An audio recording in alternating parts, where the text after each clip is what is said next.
Alhamdulillahirabbil alamin. Wassalatu wassalamu ala asyrafil anbiya'i wal mursalin wa ala alihi wa sahbihi ajma'in. Allahumma salli ala sayyidina Muhammadin abdika wa rasulika nabiyil ummiyil wa ala alihi wa sahbihi barik wasallam.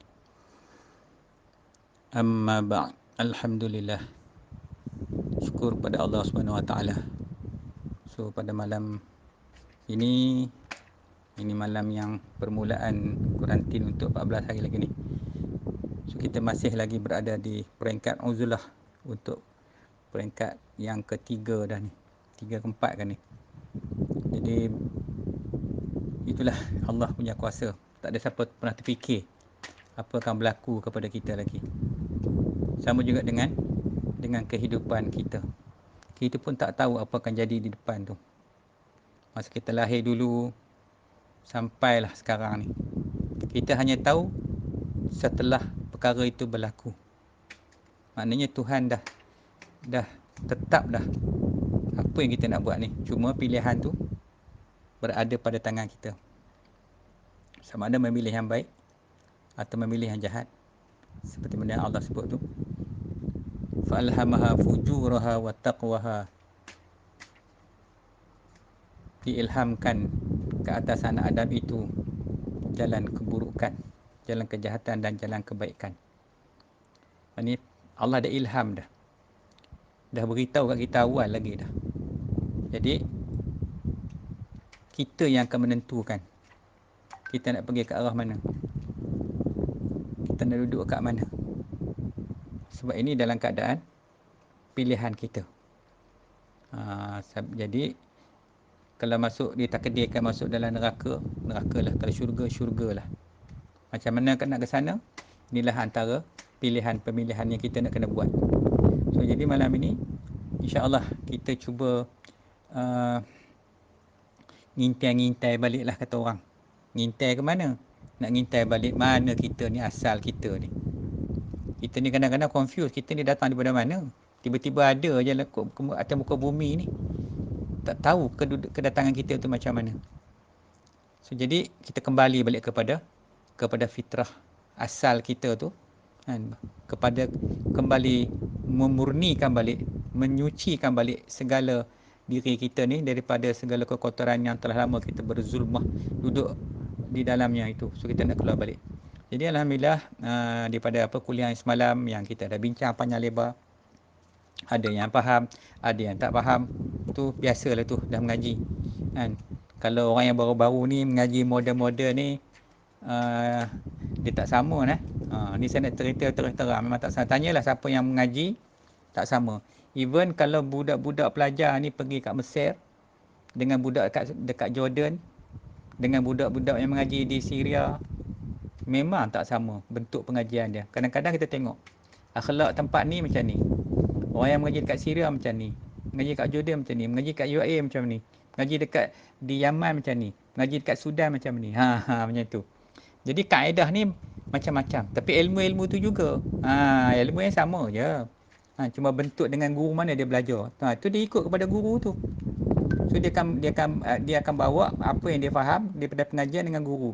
Kalau tak ada guru lain pula. Tak ada guru ikut kepala dia. Itu Tuhan itu berwalikan syaitan. Jadi jadi kita ni pun saya nak cerita tu lah. Apa kadang daripada pengajian, kalau pengajian pondok dengan pengajian yang moden ni, yang doktorate, yang doktor yang dapat PhD dekat UKM, dia memang tak sama lah. Kalau pengajian tu kalau kita tengok, cara dia menyampai dari segi ilmu tu pun lain. Yang duduk kat universiti dengan duduk kat pondok ni lain. Pondok, misalnya Tok Lebay kampung, orang kata Tok Lebay. Kalau Tok Lebay dulu naik basikal je. Tapi Tok Lebay 20 tahun baru orang panggil Tok Lebay. Tok Guru 30 tahun baru orang panggil Tok Guru. Jadi makan masa yang cukup panjang. Jadi perbezaan dari segi ilmu tu memang ketara lah nampak.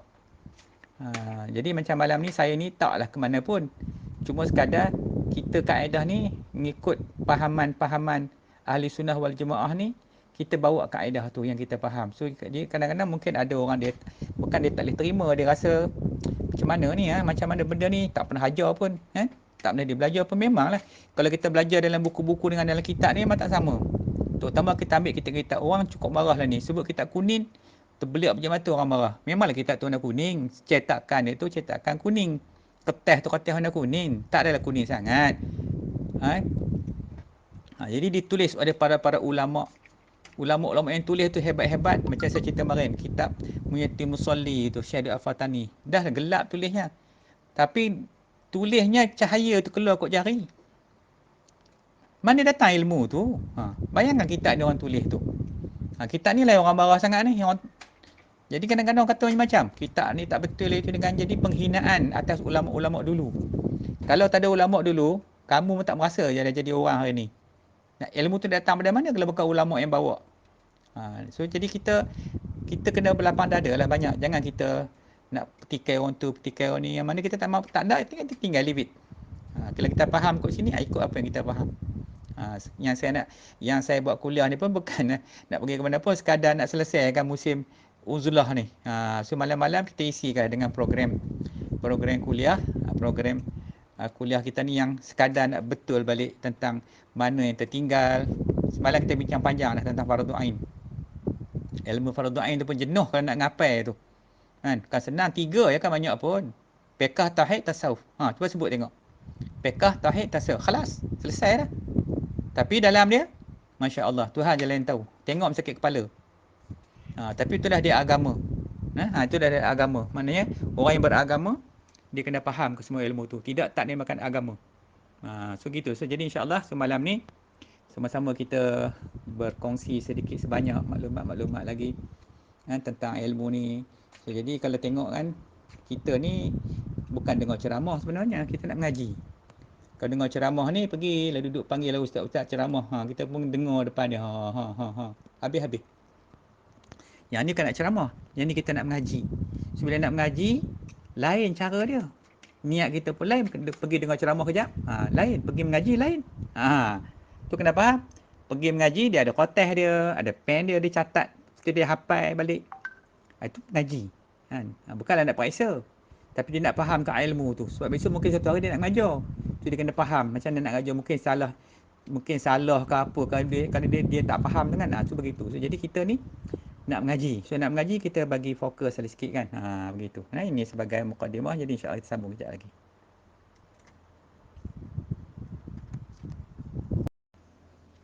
Baik, alhamdulillah. Jadi malam ni kita sebenarnya masih lagi dalam tajuk pengajian kita macam biasa tu. Cuma ada sikit keistimewaan malam ni. Sebab saya cuba nak bawa anda yang mendengar, nak cuba berfikir, nak mencari tentang kejadian kita ni. Macam mana Tuhan jadikan kita. Kalau kita mengaji ilmu pun kita tak tahu kita daripada mana pun, apa sudahnya. Macam mana kejadian kita.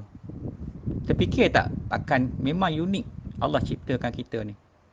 Kalau orang yang dah berkahwin, dia merasai peringkat-peringkat awal macam mana. Daripada perkahwinan itu, daripada pernikahan itu pun dia dah rasa dah. Nak menikah tu pun dah ada syarat-syarat nikah. Kena ada wali. Wali yang akan nikahkan. Wali pula apa syarat wali? Nak nikahkan anak ni bukan senang. Kalau mengaji lagi, syarat wali ni memang kalau kita tengok dalam kitab-kitab tu dia tulis syarat bagi wali ni. Dan saksi bagi nikah ni pun bukannya orang-orang biasa yang boleh.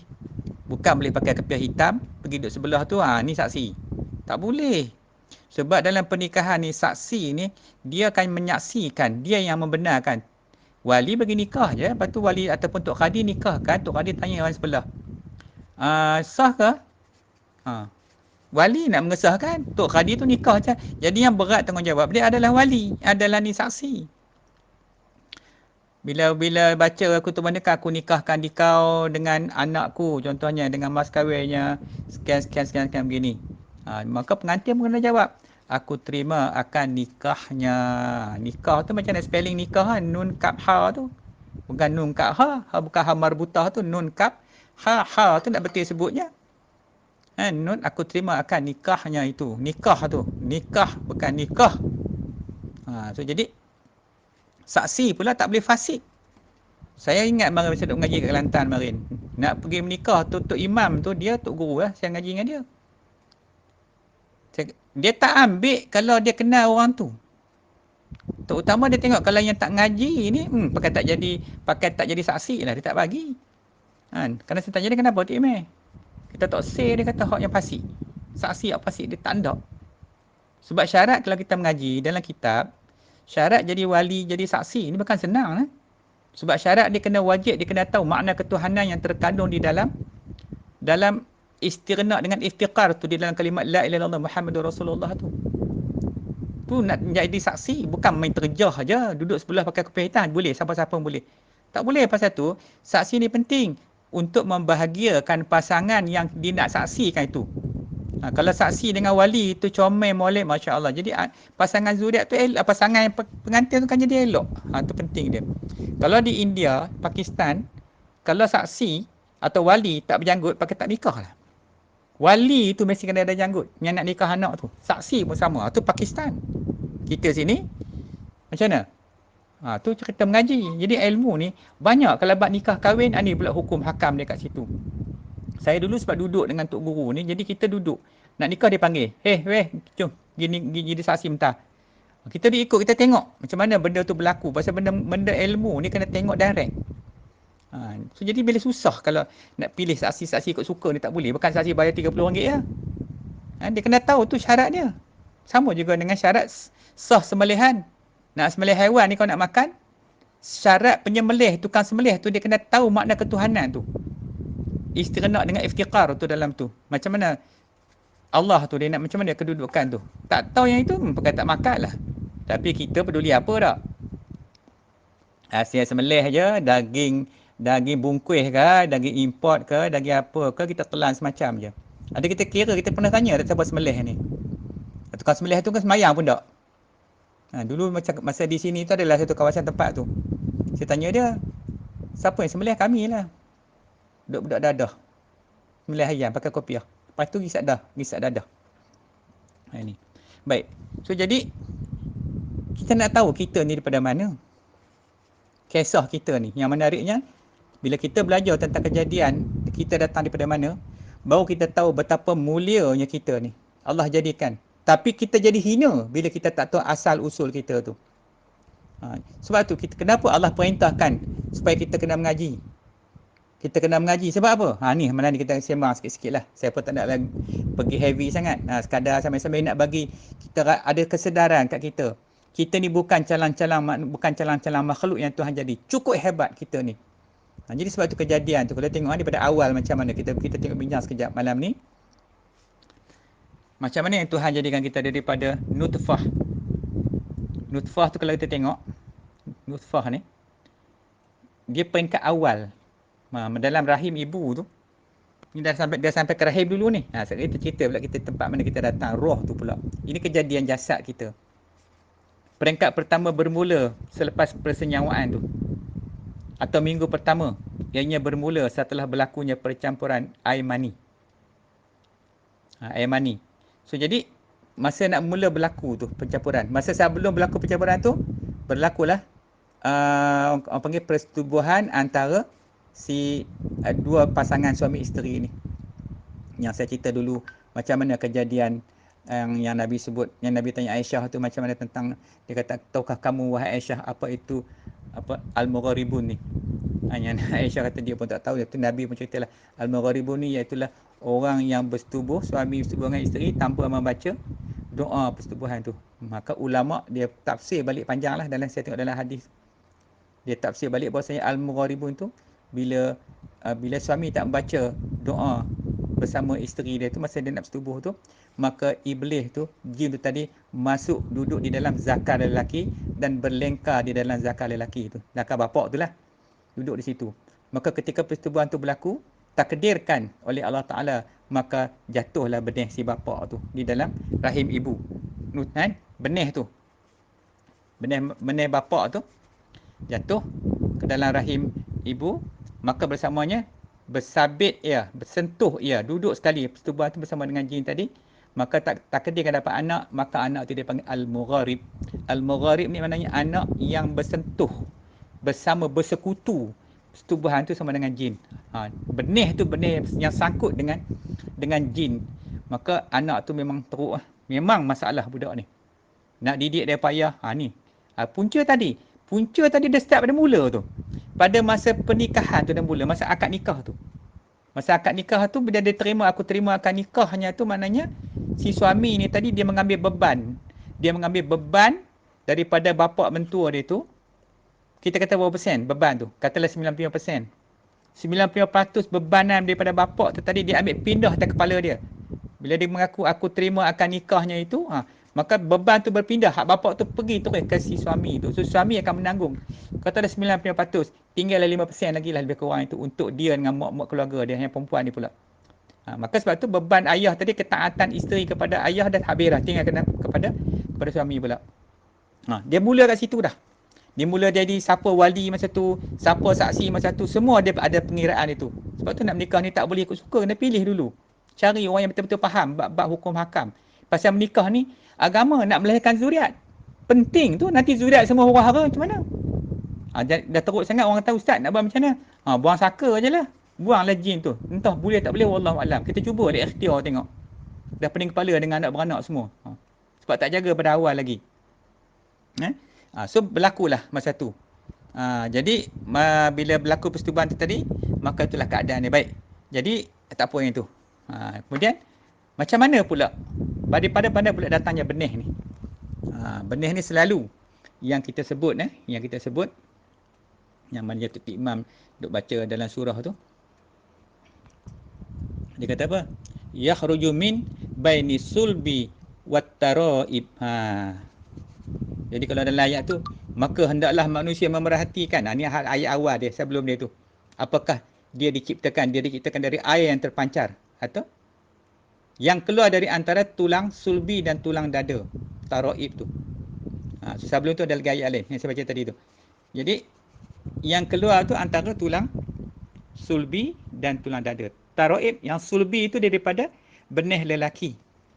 Mana sulbinya? Dekat tulang cenonggengnya. Kita cerita sulbi yang masa syaitan masuk, dia tawak dalam badan tu Adam tu, tak boleh masuk. Itu sulbi, tempat tu. Sulbi inilah bila kita mati besok, kalau tubuh tu hancur, orang putih pernah buat ujian, dia ambil sulbi itu, dia bakar dalam api 4,000 darjah Celsius. Habis bakar tu dia bawa keluar balik, tak jadi apa benda tu, tak terbakar langsung. Tu sulbi kita. Hebat-hebat Tuhan jadikan sulbi tu. Benih sulbi kat situ. Maka yang perempuannya taraib ni disebut sebagai tulang dada. Tulang dada ni betul-betul dekat dengan tulang bawah tengkok tu yang di tengah tu. Bawah tengkok bila dia tekan tu sakit tu dekat tulang tu, dua tulang dada dia panggil. Bukan di bawah tu. Atas tu, bawah pada tengkok sikit tu. Tu tengah tu. Itu dia panggil taraib. So daripada situ bertemunya benih tu, dua benih benih lelaki, yang perempuan tu dia bertemu, maka jadilah mani tadi. Tak panggil lagi mani, dia panggil nutfah. Nutfah tu peringkat paling awal sekali. So jadi bila kita tengok balik bagaimana kejadian kita tu punya seni, apakah patut manusia tu jadi sombong dan angkuh? Sedangkan kita ni jadi jasad kita hanyalah daripada setitis air mani sahaja. Bukan hebat pun. Air mani itu pun kena cantum mak dengan ayah kita, tidak tak jadi kita ni. Roh tu memang dah ada. Ni cerita jasad kita ni. Jadi patutlah kita kena syukur kepada Tuhan daripada air mani. Kemudian duduk dalam perut ibu tu makan apa? Makan darah haid tu. Perempuan bila dah mengandung, kita kalau darah haid dah, bukan makan apa kita makan. Kejadian kita tu pun dah tengok dah memanglah kita, kalau bukanlah kita nak kata kejadian dia teruk, tak. Itulah ciptaan Tuhan. Tuhan nak tunjuk kat kita. Bila kita kenal kita ni siapa, kita nak sombong pun tak boleh langsung. Kita nak angkuh pun tak boleh langsung. Sebab apa? Allah, tengok kejadian kita macam mana. Tempat kita duduk kat mana, beranak kok mana, semua tu kita kena fikir tengok, baru kita tahu kita ni macam mana. Jadi bila kita kenal kita tu, kita siapa, tak adalah nak datang perasaan sombong, bongkok pasal ya Allah, proses nak menjadi manusia tu, nak menjadi kita hari ni bukannya senang.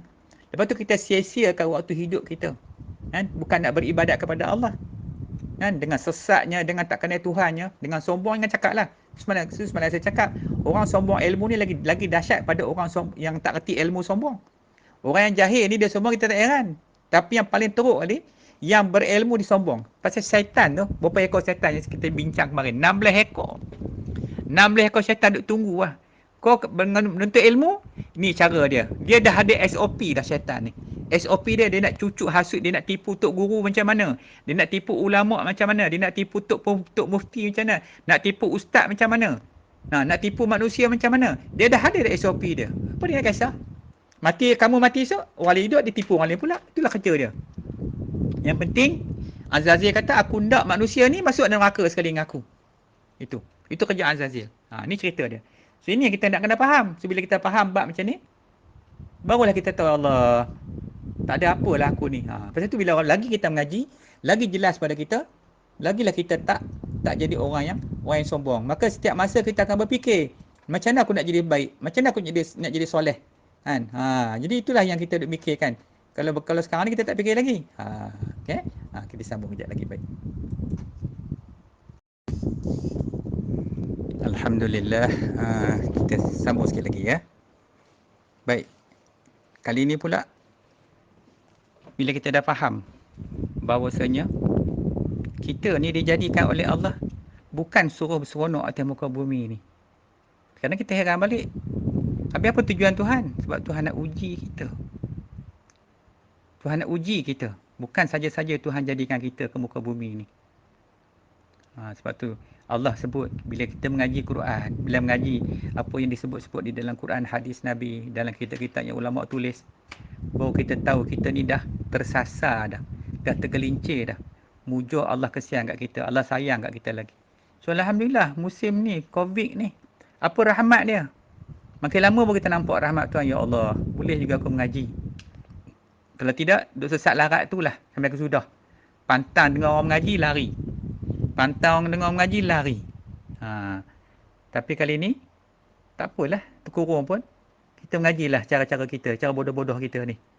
Kita ni bukan yang mengaji dalam ni, bukan yang pandai-pandai kita ni. Sekadar nak bagi kesedaran. Yang pentingnya mengaji ni keinsapan kita tu. Bila kita tahu bahawasanya kita ni dari tadi kita sebut setitis air mani saja. Allah, hinanya kita ni. Maka sebab tu Tuhan sebut dalam surah Al-Insan.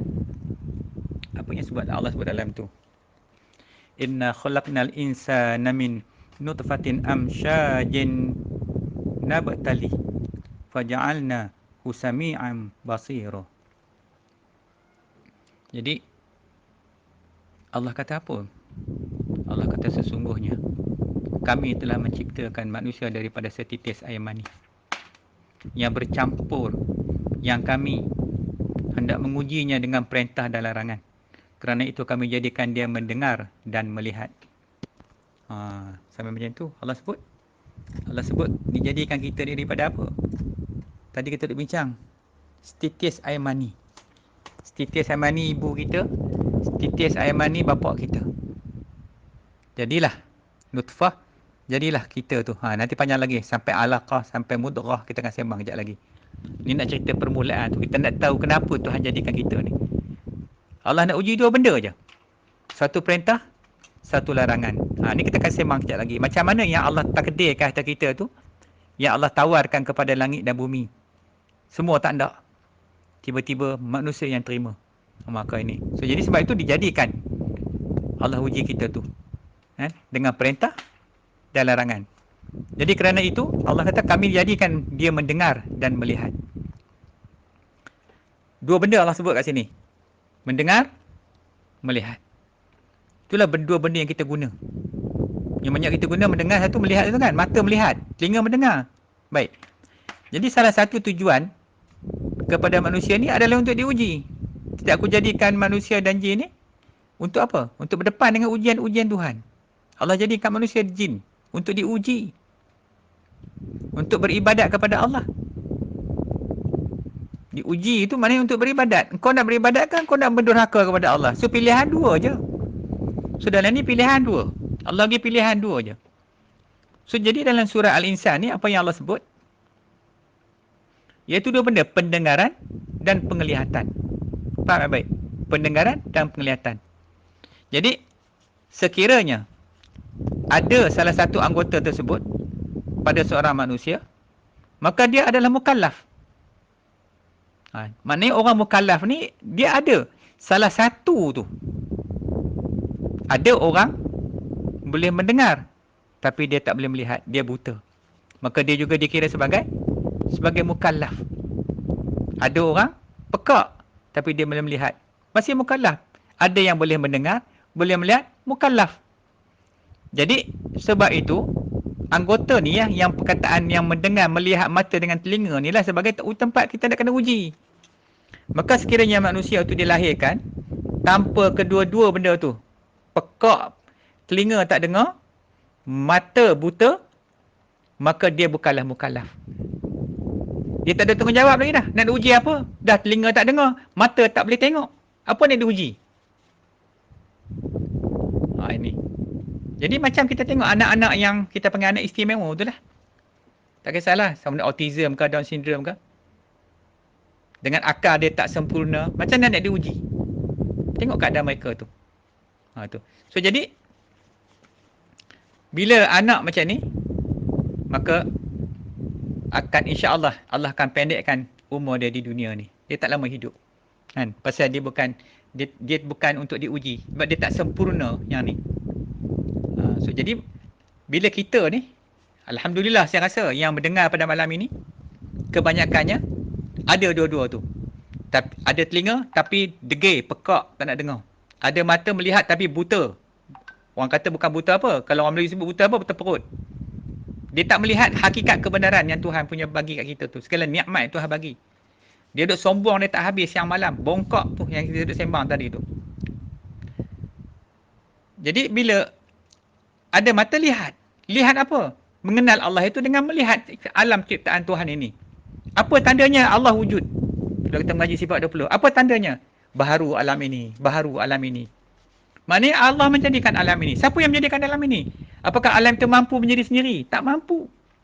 Alam itu terjadi dengan sendirinya. Kata orang putih lah. It's a mother nature, dia kata. Who says mother nature?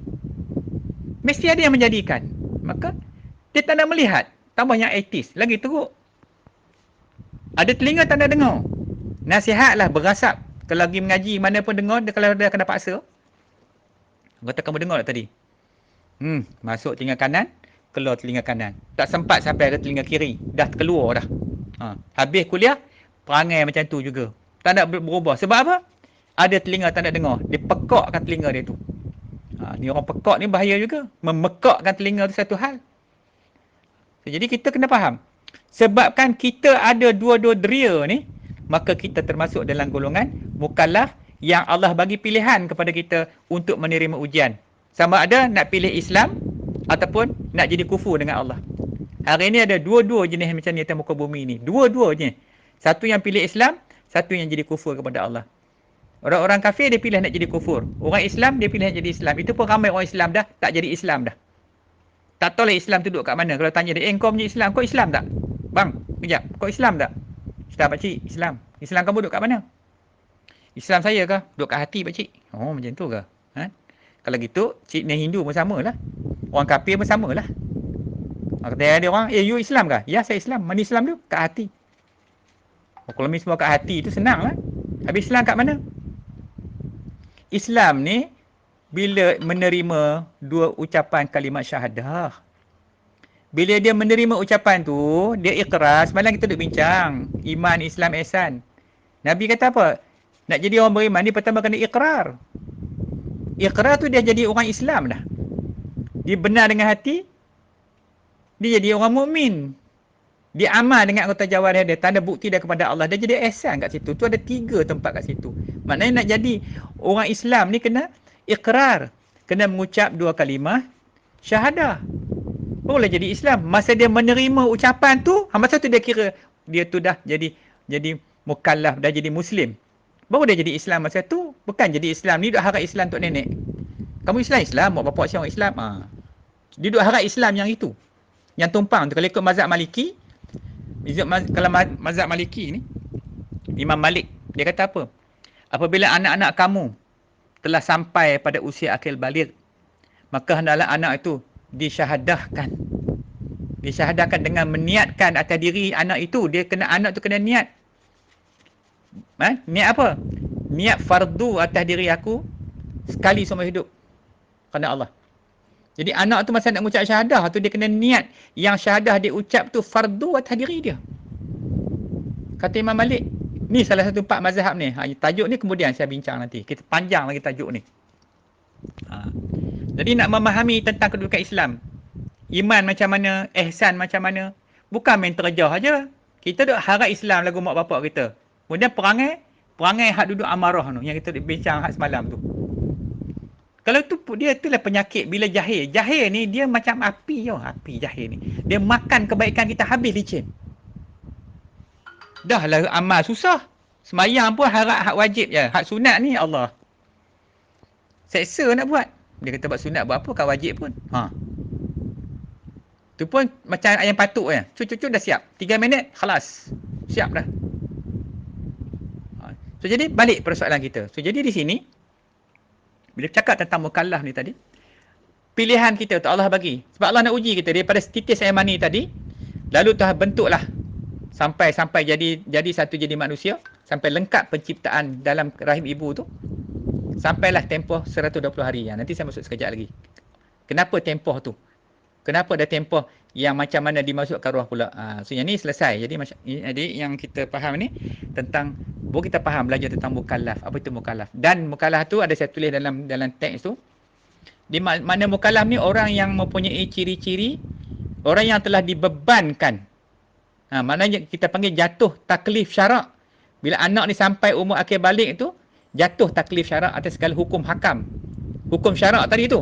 Tu lah kena faham hukum syarak tu. Jatuh hati anak tu. Bila dia sampai akhir balik ya, tu ciri mukallaf apa nak tahu ciri mukallaf? Bukan mu'allaf. Mu'allaf ni orang yang kafir masuk Islam, tu dipanggil mu'allaf. Kalau mu'allaf pula di Malaysia ni, undang-undang ni, Malaysia ke Perak kata tak ingat. 5 tahunnya boleh jadi di Malaysia. 5 tahun dia boleh jadi mu'allaf. Betul tak boleh panggil dia mu'allaf dah. Habis dah tempoh mu'allaf tu. Jadi kalau mukallaf ni pula, apa ciri dia? Baligh. Apa makna baligh? Baligh ni, sampai dah umur dia balik ni. Kemudian berakal. Berakal. Yang ketiganya, telah sampai dakwah Islam kepada dia. Sampai dakwah. Tak sampai dakwah macam mana, tiap-tiap tahun duk puasa. Kan? Sampai adalah tu, mak dia duk suruh puasa, kamu ni kan puasa lah kan? Puasa ni ni. Ni sikit lagi nak puasa ni. Dah sampai umur akhir balik dah. Apa mak cakap bila anak akhir balik?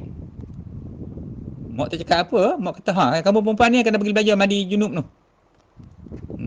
Anak tu macam mana mak nak mandi junub? Alah pergi jalan mandi. Niat je lah, kata mak. Boleh senang betul.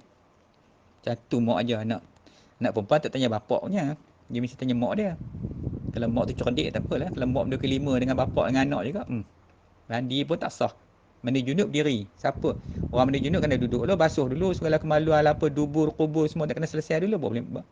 Dapat angkat tangan dah, niat dah, basuh tangan barulah selesai. Duduk elok-elok, basuh kubur dubur tu dulu. Kemudian dah bersih dan ambil wuduk, mandilah. Mandi macam mana nak mula dulu? Kaki ke? Sain kata kena basuh kaki dulu. Basuh kaki dulu, niat kata, betul lah basuh ikut sain. Nanti air tu menipik pula pada atas ke bawah ni macam mana? Dah tak sah pula junub tu. Tu tak kena faham lah. Semua ni lah ilmu. Itulah kelebihan ilmu. So jadi, bagi lelaki pula yang mukallaf macam mana? Telah keluar air mani. Ataupun telah mencapai umur 15 tahun Hijriah. Jangan kira umur 15 tahun orang bulan orang putih nah. Kita kira 15 tahun lagi tak cukup 15 tahun orang lelaki ni. Bapak mamak dia tanya anak dia, "Bang, kamu ni dah keluar mimpi, pernah mimpi tak? Mimpi keluar mani ke apa ke?" Anak lah zaman sekarang. Belum lagi mak, belum lagi ibu. Ibu dia pun kira lah cukup 15 tahun tahun Masihi. Tak boleh, dia kena kira tahun Hijriah. Tu kalau perempuan pula tarikh balik dia cepat. Perempuan ni cepat. Sama dia keluar mani, keluar haid ataupun maksimum pun 15 tahun juga. Sebenarnya perempuan tak mau ya. 12 tahun ni dah maksimum dah. Dia cepat kan 9 tahun tu dah dia dah akhir balik dah yang perempuan tu. So dia banyak lah. So kita tengok mana mazhab yang kita nak belajar ni. Okey. Itu secara yang kita bincang tentang mukallaf. Bagi faham baik-baik. Ni, pasal itulah kita nak kena diuji oleh Allah ni tentang kedudukan kita sekarang ni. Sebab kita mukallaf sebab apa? Sebab kita boleh mendengar, boleh melihat. Sebab tu Allah tadi, kerana itu kami jadikan dia mendengar dan melihat. Ni agak, itulah kadang-kadang ilmu ni pun kita terlepas pandang banyak, kita tak faham. So insya-Allah menjadi kita pergi lagi sikit. Jadi tajuk ni saya harap malam ni tak heavy lah, tak berat. Kita tenang sikit. Sebab malam kemarin pun dah agak heavy, nak kena ngapai tu. Iman Islam Ihsan tu dah pening kepala. Satu dah malam ni tak ingat semalam punya. Rasanya lebuh. Kan? Bila telefon tanya, kamu mengaji tak semalam? Lena Ustaz. Oh, kamu Lena aku seorang nak cakap kata. Macam nak buat macam mana Ustaz ngantuk. Jadi kalau kita nak mengaji sungguh-sungguh, kan, mengaji sungguh tahan je lah mata. Bukan senang kan. Tahan. Kita adab. Ilmu ni, dia adab dia kita kena adab dia. Kalau kita main lebih kurang je, dia akan lalu lintas depan kita. Habis gitu je. Tapi tak apa. Sebab kita ada masa lagi boleh record besok boleh mengaji lagi ya. Okey, baik wallahu a'lam. Alhamdulillah. Saya sambung sikit lagi. Ini sikit lagi yang tadi semua. Yang slide yang tadi tu. Ada satu slide lagi. Persoalannya yang kita dah sebut tadi. Untuk apa Allah ciptakan kita? Maka pastinya tadi untuk diuji. Baik. Daripada kejadian ketika kita dijadikan daripada rahim ibu. Dalam rahim ibu. Bila kita dijadikan? Wallahualam. Tak tahu tarikh bila kita dijadikan. Yang sedar-sedar tanya ibu kita, dia pun tak tahu. Kita tanya ibu kita, ibu, bila saya dijadikan? Tak tahu. Tak tahu, ibu tu tak tahu. Bila dijadikan? Masa bila tu? Ha. Jadi kita duk sambut tarikh lahir. Itu hari lahir yang kita keluar daripada rahim ibu. Bukan hari jadi. Jadi kita tu tak tahu bila. Yang katakan jadi ni, hari jadi ni, kita ni jadi ni macam mana? Ni malam ni kita ada bincang lah, kita jadi macam mana? Kita datang ikut mana? Terjun gitu kot langit ke? Tak sampai dalam perut ibu ke?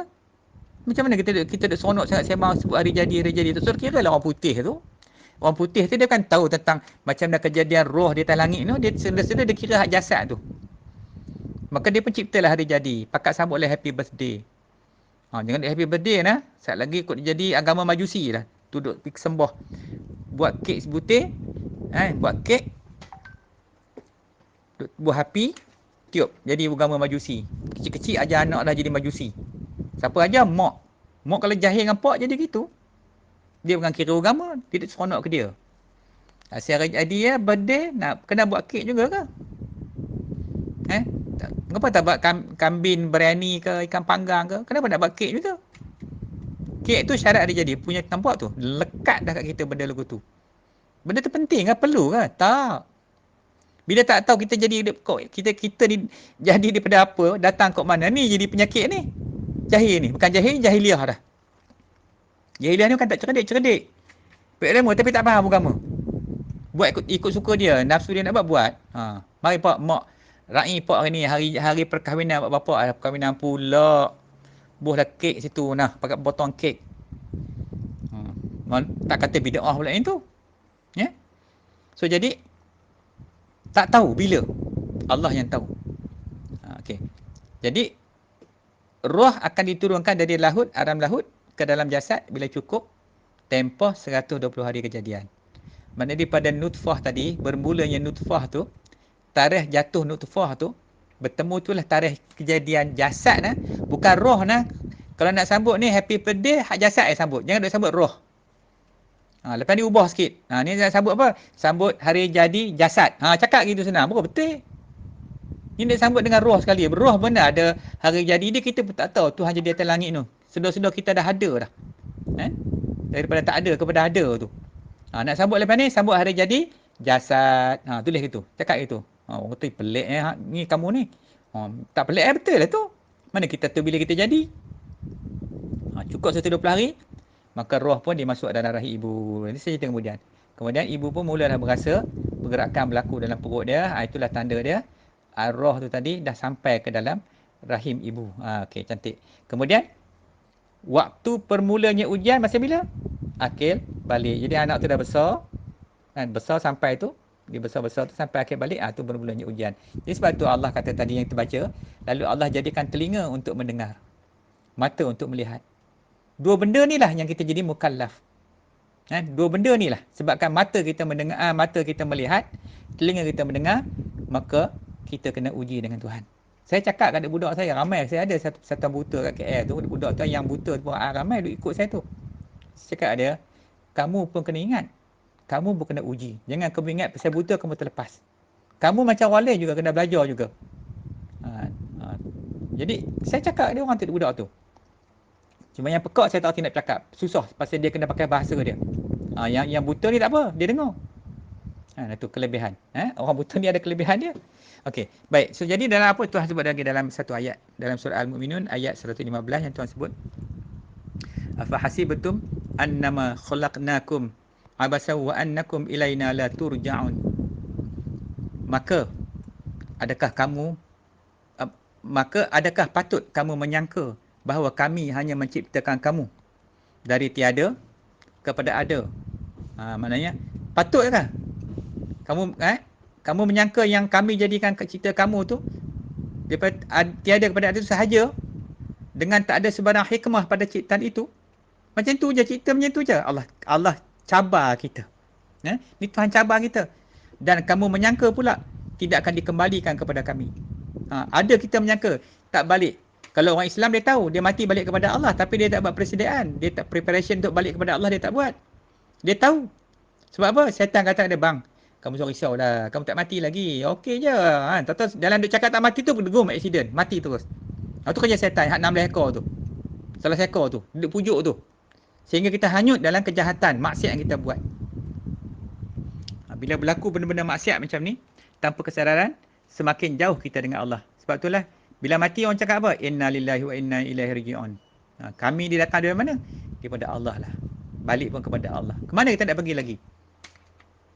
Jadi kedudukan kita sini, kita sekarang dicabar oleh Tuhan. Maka kita kena ambil iktibar dalam malam ni. Kita bukan saja-saja dijadikan. Tadi saya sebut macam mana? Dengan sebabkan Allah bagi kita, Allah ciptakan mata untuk mendengar, telinga untuk mata untuk melihat, telinga untuk mendengar tu adalah menjadikan kita mukallaf. Mukallaf tu maknanya orang yang berhak untuk Allah nak uji. Allah nak uji kita ni, Tuhan buat satu benda cukup cantik, very beautiful. Tak boleh nak komen dah. Allah jadi kalau kita belajar, kalau kita susun balik kejadian kita tu, satu-satu benda tu tak boleh nak petikai dah di akhirat besok dengan Tuhan. Sebab Tuhan dah cantik, tapi kita menafikan, menidakkan penciptaan Tuhan tu. Sebabkan sombong kita, angkuh kita, bongkak kita. Inilah masalah kita manusia ni. Jadi siapa-siapa pun boleh berlaku. Melainkan orang-orang lil muttaqin. Siapa yang bertakwa kepada Allah, dia yang akan selamat di akhirat besok. So jadi begitu juga dengan kita. Nanti sambung lagi insya-Allah. Alhamdulillah wa syukurulillah. Semoga yang mendengar malam ni masih lagi boleh bersabar sekejap ya. Sabar je lah ya. Nak pergi ke mana kan boleh. Malam ni kat rumah lagi. Besok kat rumah lagi. 14 hari lagi nak depan. Pergi kedai tak apalah. Pergi market ke. Baik, balik kita persoalan kejadian tadi. Okey. Jadi yang bahagian ini, saya nak straight terus cerita macam mana kejadian tentang roh tu. Kisah dia panjang sangat-sangat. Nak baca dalam kitab, tapi saya ambil nak bagi faham je.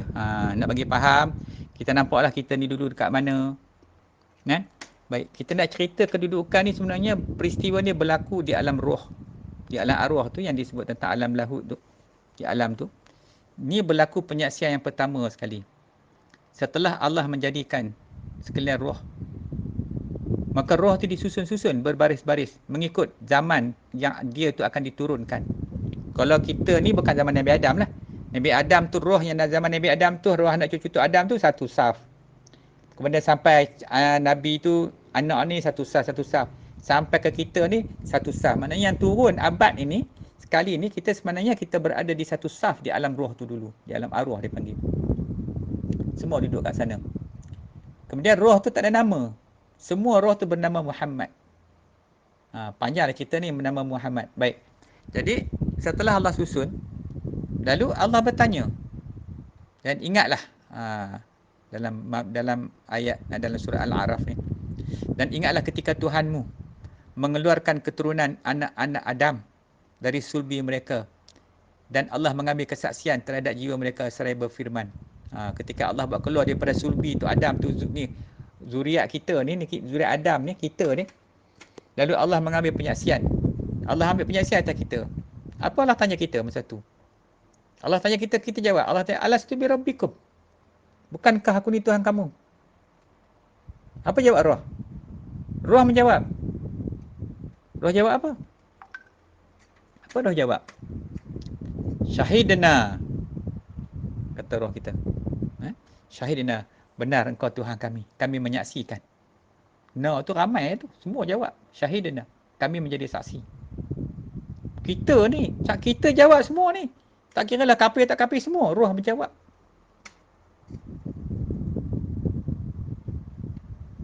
Jadi kami lakukan yang demikian itu agar di hari kiamat kamu tidak mengatakan. Allah kata lagi, nanti di hari kiamat kami tanya dulu. Nanti di hari kiamat kamu tidak mengatakan apa, sesungguhnya kami Bani Adam adalah orang-orang yang lengah terhadap ini, terhadap keesaan Tuhan. Jadi Allah nak tanya kita tentang kesaksian kita tu. Allah nak penyaksian bahawasanya kita tidak menyekutukan Tuhan. Bila Allah tanya kita, bukan apakah aku ni Tuhan kamu? Maknanya ketika tu roh tu kenal Tuhan. Duduk di sana. Sini kita tak kenal dah. Bila Tuhan tanya kita tu, kita mengaku dah. Kita bersaksi kan. Kita kenal Tuhan. Kita menyaksikan tu. Saksi. Perkataan saksi. Syahidana tu. Ramai-ramai saksi. Syahid. Maknanya menyaksikan ketuhanan Allah Ta'ala tu. Kita berjanji dengan Tuhan. Lalu Tuhan kata, oleh kerana kamu telah mengaku, bersaksi depan aku, bahawasanya kamu akan menyembah aku, mentaati akan aku. Ini dalam riwayat dah. Riwayat dia cerita itu, panjang riwayat dia tu. Menyaksikan ketuhanan aku, maka akan aku jadikan bapa kamu Adam, kata Allah.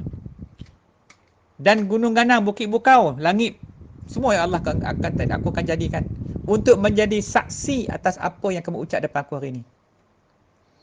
Kan? Allah kata kita dah, maknanya menjadi saksi. Hari ini, rumah kita, langit yang kita junjung, bumi yang kita pijak, menjadi saksi bahawasanya kita tidak menyekutukan Tuhan. Tapi berapa ramai orang berlaku syirik kepada Allah. Berapa ramai orang buat jahat kepada Allah. Tu. Maka, ini janji Allah. Saksi. Siapa saksi kita? Sekalian alam ini menjadi saksi atas apa kita ucap. Teruk kita ni sebenarnya. Tak boleh lari. Nak nipu Tuhan memang tak boleh. Sebab Allah dah jadikan segala alam, sekalian alam sebagai saksi. Langit, bumi, gunung, dan pokok semua. Semua tu. Ni kita duduk dalam rumah kita ni. Buku kita, kitab kita, kerusi meja kita dalam rumah kita. Hari-hari apa kita buat, semua tu jadi saksi. Allah panggil satu-satu. Benarkah si fulan ni, dia mentaati aku, dia tidak menyekutukan aku. Sebab itulah kalau kita hidup ni, kalau tak mengaji ni, ya Allah, sesat habis. Allah azab kita patutlah. Sebabkan jahil kita tak mau kenal Tuhan ni. Dahlah kita ni dijadikan daripada setitis mani. Duduk belagak pula atas muka bumi ni. Sombong, bongkok pula tak nak mengaji. Duduk mengaji dunia ya. Minat sangat kehiburan. Nafsu tu. Syaitan kata dah kat Tuhan, izinkan aku untuk menyesatkan segala hamba-hamba. Allah kata silakan. Melainkan orang bertakwa. Allah kata dah. Allah kata dah. Hanya orang bertakwa saja tak akan kena rasukan syaitan. Lain benda tu semua kena. Kita ni macam mana? Takwa ke tak? Lalu, maka dengan selepas itu, jadi ayat ni menjelaskan. Ayat ni membuktikan bahawasanya sebelum roh manusia ditiupkan ke dalam jasmaninya, roh sudah diajak oleh Allah mengadakan satu perjanjian yang berdialog tadi. Jadi kita tak boleh lari dah. Pasal kita dah berjanji dengan Tuhan, maka turunlah roh itu. Roh itu turunlah satu demi satu demi satu ke bumi ini mengikut kesesuaian dia. Dia nak duduk dalam rahim siapa? Allah dah takdir dah sejak awal lagi. Nanti roh ni akan turun, dia akan masuk dalam jasad Pulan bin Pulan. Masa tu di bawah ni mak bapak dia tunggu dia dah. Jadi Allah susun cantik dah. Dia tak ada pergi ikut lain, tak mau silapnya. Benda tu dah ditakdir dah, dia tetap dah, dan malaikat pun akan bawa turun roh tu. Nanti kita cerita tentang macam mana malaikat bawa turun roh tu dari satu alam ke satu alam. Macam mana tu. So jadi untuk nak bagi faham, inilah penyaksian yang pertama sekali yang mana kita telah berjanji setia dengan Allah di alam roh dulu untuk setia kepada Allah, tidak menyekutukan Tuhan. Pasal tu kita kena setia, dan Allah berjanji dengan kita sebab kita berjanji depan dia, maka dia jadikan sekalian alam ini. Bapak kita nombor satu tu Adam, dan langit, bumi, gunung ganang apa semua sebagai saksi atas apa yang kita telah ucapkan di hadapan Allah. Bukan senang-senang janji kita bersumpah kita di atas langit tu, tempat asal kita. Itulah kampung halaman kita yang kita nak kena balik ni. Ni tempat tumpang sementara je, tempat diuji. Bumi ni tempat bukan bersenang lenang, tempat Allah nak uji kita. So kita kena faham macam mana nak menerima ujian Tuhan, nak menjaga ujian Tuhan tu macam mana. Yang ni paling penting sekali. Kalau dia tak mengaji, memang tak boleh nak jagalah, ikut kepala otak dia aja. So kita kena jaga baik-baik benda-benda macam ni. Jangan kita buat terlebih kurang. Ni dah faham dah. Kemarin tak reti lagi. Ni sebabkan COVID ni rahmat Allah bagi. Kita pun cakap lah macam ni. Mengaji malam ni sikit-sikit, jadi bagi kita, bagi faham. Jadi insya-Allah ni sambung lagi sekejap lagi. Baik, alhamdulillah. Mari kita bermuhasabah. Daripada turun tadi, kita nak faham ni macam mana ni nak turun ni. Nak turun ke bawah ni macam mana ni? Nak turun ke bawah ni dibawa oleh malaikat yang mengiringi kita. Gitu. Malaikat yang mengiringi, malaikat yang bawa daripada tu alam lahud, alam arwah disebut di situ. Maka malaikat bila tiba masanya sampai kita di bawah ni, benih darah daging kita tadi tu dah cukup sempurna dah ciptaan Tuhan selama 120 hari. 120 hari tu lengkaplah segala daripada nutfah menjadi alaqah, menjadi mudghah, sampailah ke jadi darah daging ni dah lengkap semua sistem pada organ sudah komplit. Maka Allah berperintah pada malaikat tanya Allah nak buat apa dengan anak ni? Bawa turun roh dia. Bawa roh tu diturun daripada alam arwah tu turun kepada alam jabarut. Macam tu ni panjang, saya ringkas ya. Sampai ke alam jabarut, dibalut dengan cahaya jabarut. Cahaya jabarut ni macam malaikat agak sangat terang. Siapa yang dah pernah mi'raj, dia berjalan dengan mursyid dia, berjalan dengan rasul balik sana, dia tahu. Jadi saya nak cerita ni, roh kita tu dah lalu dah alam yang ni. Jangan kita terkejut pula. Ya ke? Ada ke? Dulu kau lalu kau tak ingat? Tak ingat? Sudah. Sampai kita dah lupa langsung apa benda pun tak ingat dah sampai masuk dalam rahim ibu ni punya teruknya. Duduk dalam hijab jasad ni. Itu pun orang sayang lagi. Baik. Sampai di alam jabarut, dibawa turun lagi melalui alam malakut. Alam malakut ni cerita alam malakut, alam malaikat. Alam malaikat ni teramat terang cahaya dia. Sehingganya kalau roh kita tak dibalut dengan cahaya malakut, masa malaikat nak melintasi alam malakut tu tadi, maka hancur lebur roh kita tu. Tu dia. Balut pula dengan cahaya malakut. Macam mana dengan tanya? Kita pun tak tahu. Tapi kalau tanya roh kata aku tahu dah dulu. Macam mana malaikat tu dah balut aku turun. Kita ni lah. Sampailah ke alam mulki. Alam mulki ni alam antara sepadan ni. Masuk alam jasadiah ni. Alam yang sekarang ni. Lalu alam barzah. Daripada alam barzah tu lalu alam roh. Dalam roh tu dibawa lagi turun ke alam misal. Lalu ke alam jin tu. Lalu dia tengok semua dah. Roh tu tengok semua dah. Roh kita ni macam dulu. Cuba tanya umur 70, umur 80 kalau dengar yang malam ni dalam kuliah, 60 ke 50. Cuba tanya tengok. Masa kita umur muda kemudian, roh kita dengan sekarang sama tak? Sama je. Sama je. Cuma dah tua tak larat. Tu je. Tapi sama je.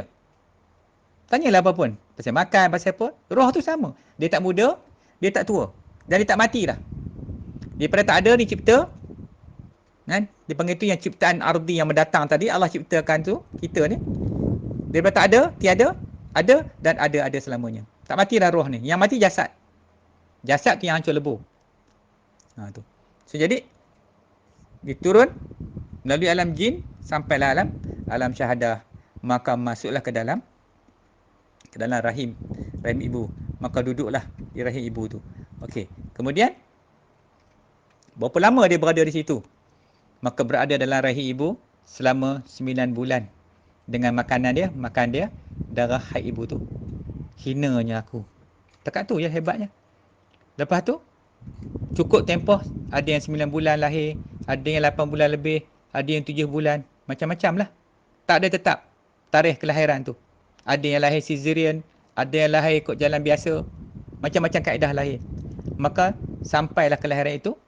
Bila lahir saja, menangislah aku ketika itu. Kenapa menangis? Kerana takutkan lupa kepada Allah. Takut dengan ujian-ujian Tuhan. Maka bila duduk dalam rahim ibu tadi, apa yang malaikat tu tanya? Apa yang malaikat tu tulis? Kita tengok sekejap kat situ.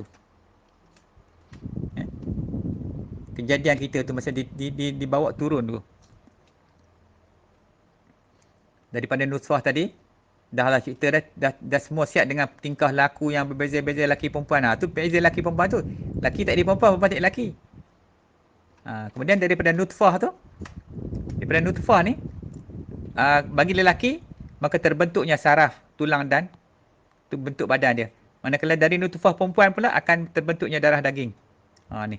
Sebab tu dia lain saraf tulang ni daripada nutfah lelaki, yang perempuan ni darah daging dia daripada nutfah perempuan. Macam itu campuran dia. Nanti tengok dalam slide saya bagi ni. Kemudian yang diberi kepada diturunkan itu kan, maka dapatlah 4 perkara yang Tuhan tulis kat kita. Cuba ingat-ingat apa benda yang 4 tu. Boleh ingat 4 benda tu? Rezeki, ajal, amal, dan akhir sekali celaka atau bahagia. Tu. Ni yang 4 ni yang ditulis tu.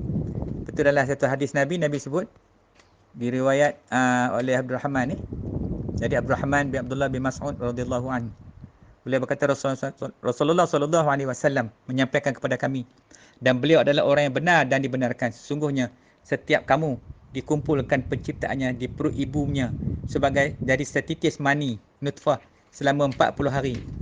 Kemudian berubah menjadi setitis alaqah selama 40 hari. Kemudian menjadi segumpal daging mudghah selama 40 hari. Jadi tempoh tu selama 40 hari, 40 hari, 40 hari. Maka cukuplah 120 hari. So tempoh daripada nutfah, alaqah, mudghah 40 hari, 40 hari. Maka sebab tu ada kiasan daripada ulama-ulama, manusia ni kalau nak berubah perangai dia, tengok masa 40 hari. Kalau dia berubah, berubahlah. Tak 40 hari, naik 80 hari.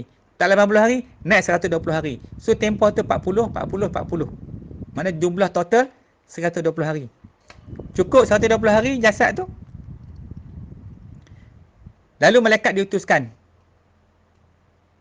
Malaikat lalu ditiupkan padanya roh tu. Roh yang diperintahkan dibawa daripada alam yang tinggi. Itu roh tu dibawa. Dituliskan di roh tu tadi 4 benda. Rezeki dia, ajal, amalan, celaka atau bahagia. So rezeki dia tulis siap dah. Dalam perut ibu lagi dia tulis dah rezeki. Takut apa? Yang kita kerja ni sekarang kenapa? Pasal tak percaya ke rezeki. Rezeki nak cari. Memang nak cari. Kalau cari pun tak dapat. Kalau bukan hak kita. Dah nak masuk dalam mulut pun terlepas lagi. Itu persoalan rezeki. Jadi part tu ada kat mana ditulis? Kata setengah ulama, ditulis pada dahi. Letak pada dahi kita tu. Jadi orang-orang yang sufi, para awliya, dia nampak dekat dahi tu tercatat. Kita tu duduk kat mana. Tapi tak boleh disebut. Dia boleh tengoknya. Dia diam. Kata setengah ulama. Saya tak tahu lain tu. Kata setengah ulama yang saya dengar mengaji-ngaji tu. Tok Guru duk cerita macam tu. Jadi kata Nabi lagi, demi Allah yang tidak ada sembahan yang berhak disembah selainnya. Sungguhnya di antara kalian ada yang melakukan perbuatan ahli syurga hingga jarak antara dirinya dan syurga tinggal sehasta saja. Kan? Melakukan ahli syurga, nak masuk, maknanya Nabi sebut nak masuk syurga tu lagi sehasta. Sehasta dia dalam kita katalah 3 kaki lah lebih kurang. Sehasta tu. Akan tetapi telah ditetapkan baginya ketentuan. Dia melakukan perbuatan ahli neraka dekat-dekat nak mati ni, maka masuklah ke dalam neraka. Dan sesungguhnya di antara kalian ada yang melakukan perbuatan ahli neraka. Hidup dia ni perangai di neraka, jahat yang amat. Hingga lagi jarak dia dengan neraka tinggal sehasta lagi. Tapi telah ditetapkan baginya ketentuan dia melakukan perbuatan ahli syurga, maka masuklah ke dalam syurga. Berapa ramai kita tengok orang kafir dekat nak mati dia masuk Islam. Masuk syurga dia. Orang Islam, orang yang mengaku ni cakap pandai duduk atas dunia ni, macam kita lah ni. Dekat nak masuk syurga dah. Last, dah tua-tua dah, dia buat perangai pula. Dia start buat maksiat, pergi minum arak, cari perempuan sebagainya. Maka masuk neraka dia. Ni yang menyebabkan hadis ni, menyebabkan ulama' kalau baca menangis. Takut. Walaupun kita yang jadi ulama' tu pun takut. Takut dia beramal dengan ahli syurga, tapi akhir takdir dia neraka. Itu yang paling takut. Na'udzubillah. Kita minta berlindung daripada Allah daripada benda-benda yang boleh berlaku macam ni. Jadi dicatatkan benda ni di pada setiap orang tu. Jadi kat sini. Kemudian maka setelah itu lahirlah kita menangis. Takut tak boleh berhadapan dengan dunia. Tapi disebut setengah ulama' dia kata ketika bayi tu lahir dicucuk oleh syaitan dengan jari dekat perut tu sampai bayi tu menangis. Waktu syaitan berkacau, bayi tu sendiri bertakut berdepan dengan dunia ni. Kemudian setelah dibesarkan oleh ibu dia, melepasi tarikh kehidupan dia, tarikh kelahiran dia, dan mampu hidup untuk menerima amanah Allah. Maka sekali lagi, masa lahir itu apa bapak buat? Azan. atau iqamah. Peringat kalam yang pertama sekali adalah kalam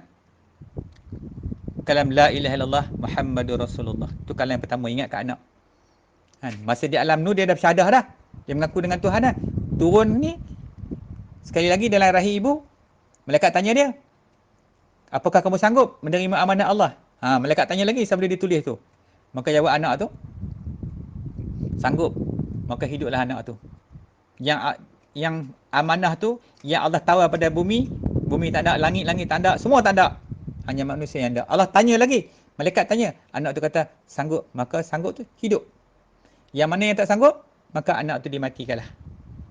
Dia mati sebab dia tak sanggup nak pikul amanah Allah, maka dia mati sebelum akil balik. Tu kadang-kadang ada kes-kes anak-anak kan, jatuh sungai lah, accident lah, macam-macam lah technically, tapi sebenarnya anak tu dia tak sanggup. Tak apalah, mak bapak dia tunggu mak bapak dia kat syurga tu. Anak walaupun mati macam tu, dia tunggu mak bapak dia nanti di syurga tu. Besok jumpa dengan mak ayah dia. Baik, kemudian dah besar anak tu, dah besar anak, apa dia buat? Maka anak tu sampailah umur akil balik. Bila sampai akil balik, maka sekali lagi dalam mazhab tadi, maka disuruh mengucap sekali lagi. Sebab masa peringkat terima syahadah tu ketika akil balik. Sebab apa? Bila anak tu melangkah masuk ke dalam akil balik, berarti anak tu telah mula masuk dalam wilayah dosa dan pahala. Duduklah anak tu dalam dosa dan pahala. So, nak pastikan anak tu tak duduk dalam kesesatan, dosa yang berlanjutan, maka dia diperintahkan untuk beriman kepada Allah. Duduk dalam keadaan Islam. Maka dia kena syahadah dululah. Walaupun mak bapak dia tu orang Islam, supaya dia jadi kemas, kuat Islam dia, teguh Islam dia tu. Bila dia terima syahadah tu, dia jadi kuat. Maka dia mula tu, cantik permulaan tu dengan mengucap dia kalimah syahadah. Siapa nak syahadah dia? Wali dia lah, bapak dia lah. Bapak dia kata apa? Saya pun belum lagi. Itulah, kamu pun belum lagi, aku mencari dulu ustaz-ustaz, tok-tok guru yang boleh syahadah kamu pula.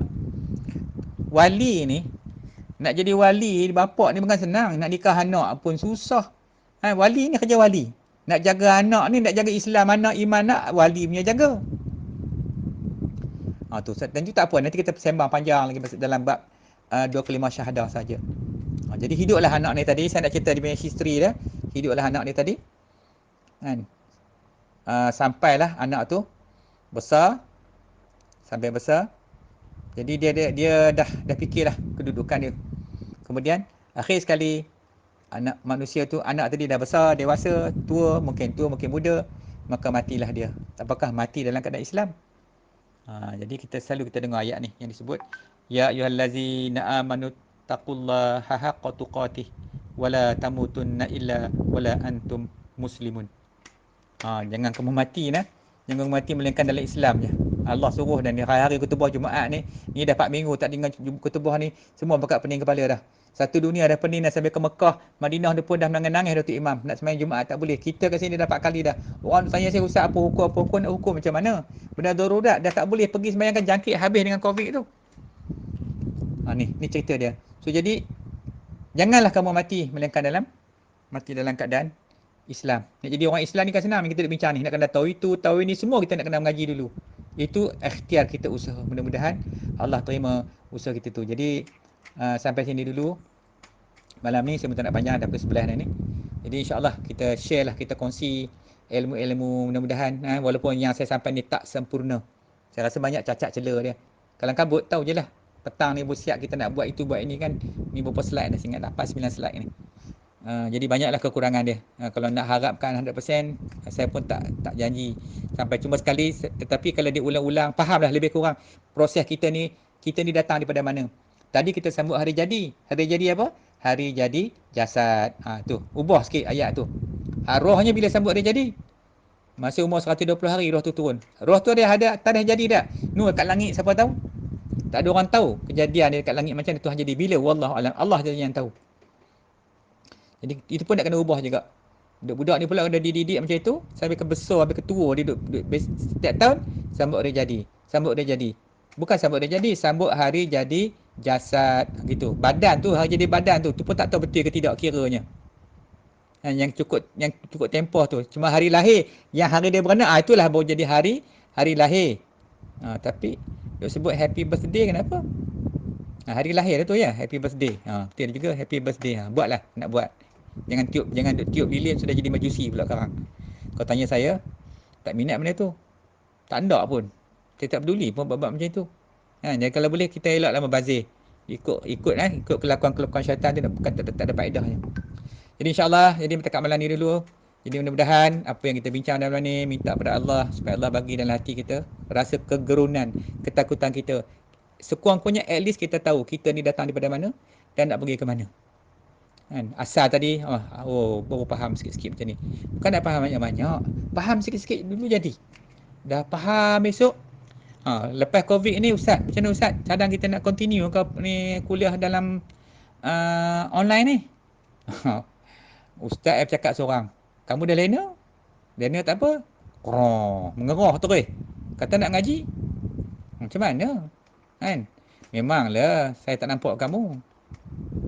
Tu. Jadi kalau nak ngaji, kita ngaji cara kita tak payahlah kita duk sombong-sombong sangat. Ilmu ni macam ni. Ilmu ni yang mana yang kita rasa sesuai dengan kita, kan? Yang mana dalam Islam yang kita nak belajar tu, kita ambil dah setakat yang kemampuan kita. Tak ada paksaan pun nak suruh mengaji ni. Yang saya cerita malam ni. Ustaz kalau saya nak hafal macam Ustaz cerita ni boleh tak? Boleh lah kamu kena mengaji ya. Ngaji bagi faham. Faham cerita lah. Saya dulu pun mengaji. Tok guru duk ngajar kita duk ketarah telinga dengar ni. Dia cerita dia ingat. Dia cerita satu-satu saya duk hafal. Saya pasal macam tu kalau saya ngaji. Saya tengok itu benda sekarang saya buat. Saya dengar saya akan hafal. Sebab kita tendak benda tu. Tendak. Nak bercakap tu benda kena dengar baik-baik. Sebab tu Imam Syafi'i dengan Imam Malik. Ketika Imam Syafi'i dia miskin Imam Syafi'i ni. Masa mula dia mengaji tu. Imam Malik dah perhati dia. Orang lain dah kertas. Kitab dia tak ada. Dia datang tak ada apa dia bawa. Apa Imam Malik duk perhati dia, apa dia Imam Syafi'i buat, dia tulis atas tapak tangan dia. Dia ambil elio kat jari dia, dia tulis. Atas tapak tangan dia, dia tulis. Kalau sejam, 2 jam lah kuliah tu. Dah habis satu hari Imam Malik panggil dia. Kemari kamu. Apa yang kamu buat tu? Tulis dengan elio. Dia kata aku mencatatkan setiap kata-katamu, wahai Tuhan. Masya Allah. Menangis kita kalau kita kenang balik Imam Syafi'i punya kehidupan ni kan, pengajian hebat tak hebat dia. Tu pun orang katanya macam ke dia. Lalu kata Imam Malik, kamu baca dulu apa yang kamu tulis. Dia baca. Satu patah huruf tak tinggal. Apa Imam Malik kuliah tu, dia tulis semua. Macam ni lah. Macam kita dapat kuliah ni lah. Ada orang rekod. Satu pun tak jatuh. Jadi betul lah kata Imam Malik. Memanglah Imam Malik kata kamu memanglah bukan anak biasa, anak luar biasa. Itu dia karamah dia. Masa dia kecil lagi Imam Syafi'i ni, hari ni ada yang mengaji agama boleh tulis tepuk tangan dengan elio. Tu dah kehebatan ulama-ulama dulu kan. So kita kena betul-betul. Kita kena kasih sungguh ke ulama ni. Sebab mereka ni bukan manusia biasa. Banding kita ni jauh macam langit dengan bumi. Sebab tu saya disebut sekarang ni, biarlah kita ni hormat, kita raih dengan orang tu. Tu kehebatan ulama dulu. So jadi ilmu macam itu. Kalau kita fokus betul ni, insya-Allah kita dapat. Jadi tekat ni dulu malam ni, insya-Allah. Jadi saya minta ampun dan mana yang salah dan silap. Wabillahi taufiq wa hidayah. Wassalamualaikum warahmatullahi taala wabarakatuh. Alhamdulillah.